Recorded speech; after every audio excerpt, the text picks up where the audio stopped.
शुरुआत में जब मैंने अपना करियर शुरू किया, मेरे पास कोई पूंजी नहीं थी, लेकिन फिर भगवान मुझे बहुत सारा पैसा दे दिया जो मुझे चाहिए था।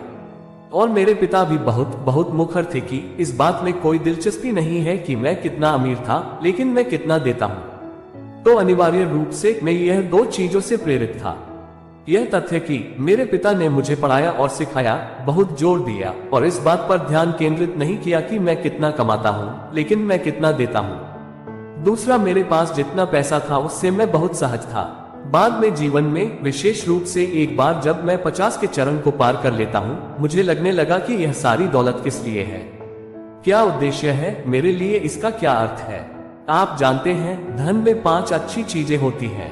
इसमें केवल एक बुरी बात है कि आप इसे अपने साथ नहीं ले जा सकते।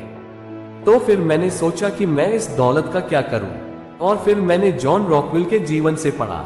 और जब उसने अमीर मरने को कहा, वो एक निर्दयी व्यवसाय था, और उसने कहा कि अमीर मरने के लिए क्या मुझे प्रभावी ढंग से शर्मानी चाहिए। लेकिन मुख्य रूप से यह मेरे पिता का प्रभाव था। मेरी भावना है कि मेरे पास अतिरिक्त धन है, और मुझे लगता है कि धन का दाता भगवान है, मैं नहीं। मैं राकेश झुनझुनवाला हूँ, इसलिए नहीं कि आप जानते हैं, सिर्फ इसलिए कि भगवान ने मुझे बनाया है, और धन का तलाक भी भगवान है। तो मुझे एहसास हुआ कि यह एक अजीब कर्तव्य है कि मैं इस धन का कुछ हिस्सा अच्छे सामाजिक कारण के लिए करूं। मैं मध्यम वर्गीय परिवार से ताल्लुक रखता हूं। आप जानते हैं कि हमारे पास भाई बहनों के सभी विशिष्ट पक्ष और विपक्ष थे, और हमें सिखाया गया था कि बर्बाद मत करो। हमारे हमेशा बहुत अमीर दोस्त थे।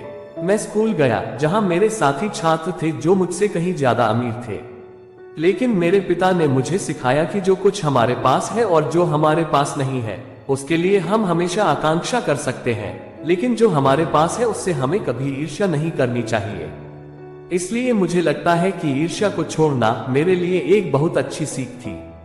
मेरे परिवार और मेरी संस्कृति और मेरे मूल्यों से मेरे जीवन की सबसे बड़ी सीख यह थी कि मैं कमा सकता हूं, मैं कुछ भी कर सकता हूं। मेरे साधनों को बदलने के अलावा मेरे सिरों को प्राप्त करने के लिए। मैं पुरुषों को प्राप्त करने के साधन नहीं बदल सकता। वे जड़ रहित नहीं हो सकते, गलत नहीं हो सकते। मुझे लगता है कि यही मेरा मूल है, और बर्बाद न करने की संस्कृति भी है। सिर्फ इसलिए कि मैं एक रेस्तरां में जा सकता हूं और 20 व्यंजन ऑर्डर कर सकता हूं, लेकिन मुझे ऐसा नहीं करना चाहिए। मैं बर्बाद नहीं करना शुरू कर दूंगा। अगर मैंने घर पर खाना बर्बाद किया तो मुझे अगले दिन फिर से खाना पड़ेगा। इसलिए हमें सैन्य मूल्यों, बचत के मूल्य के साथ रहना सिखाया गया। उचित तरीकों, सही तरीकों का उपयोग करने का मूल्य, ईर्ष्या न करने की आकांक्षा और ईर्ष्या न करने का मूल्य सिखाया गया थे। मैं हमेशा भगवान से कहता हूँ, मुझे इसे देने की शक्ति दो। इसलिए जैसे जैसे यह विकसित हो रहा है, मुझे यह महसूस हो रहा है कि मुझे देना चाहिए और मुझे अधिक देना चाहिए, और इसलिए मैं वादा करता हूँ कि मैं अपने धन का 1/4 हिस्सा दूंगा। एक और अधिक महत्वपूर्ण परिमाण विकसित हो रहा है, यह बात है। और मैंने सोचा कि पैसा देना ही सब कुछ है, लेकिन वास्तव में इसका प्रभावी ढंग से उपयोग करना और इसे इस तरह देना कि इससे फर्क पड़े, उतना ही मुश्किल है, अगर पैसे देने से ज्यादा मुश्किल नहीं है। इसलिए आज के समय में मेरे सामने सबसे बड़ी चुनौती यह तय करना है कि मुझे किन क्षेत्रों में देना है और किस तरीके से देना है, ताकि इसका बहुत प्रभावी ढंग से उपयोग किया जा सके। इसलिए मुझे लगता है कि अगर मेरी परोपकार की यात्रा अभी शुरू हुई है, वैसे भी मैं इसे कॉल नहीं करना चाहता।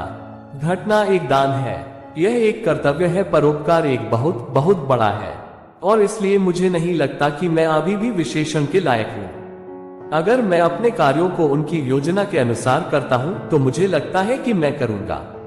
और देने के लिए ताकि मैं फर्क कर सकूँ एक चुनौती है। मैं एक संगठन बनाना चाहता हूँ उपकार करने के लिए। मुझे लगता है कि मैं इसकी घोषणा क्यों करूँ, मैं इसके बारे में क्यों बात करूँ। मुझे यह देना चाहिए, लेकिन एक कारण है। मैं यह घोषणा क्यों करना चाहता हूं कि यदि मैं नहीं करता हूं, तो आप 6 जुलाई 2020 को आकर मुझे बता सकते हैं कि तुम झूठे हो, आप झूठे हो। इसलिए कुछ वादा करने के बाद हम इसके बारे में अधिक जागरूक हैं। और मैंने सोचा कि जब तक मैंने इसकी घोषणा नहीं की, मैं हमेशा अपने दिमाग में यह बात रखूंगा कि मुझे कितना देना चाहिए जब मुझे देना चाहिए। मैं अपने वचन का आदमी हूँ। मेरा व्यवसाय मेरे बंधन पर काम करता है। मुझे विश्वास है कि मेरा वचन मेरा बंधन है।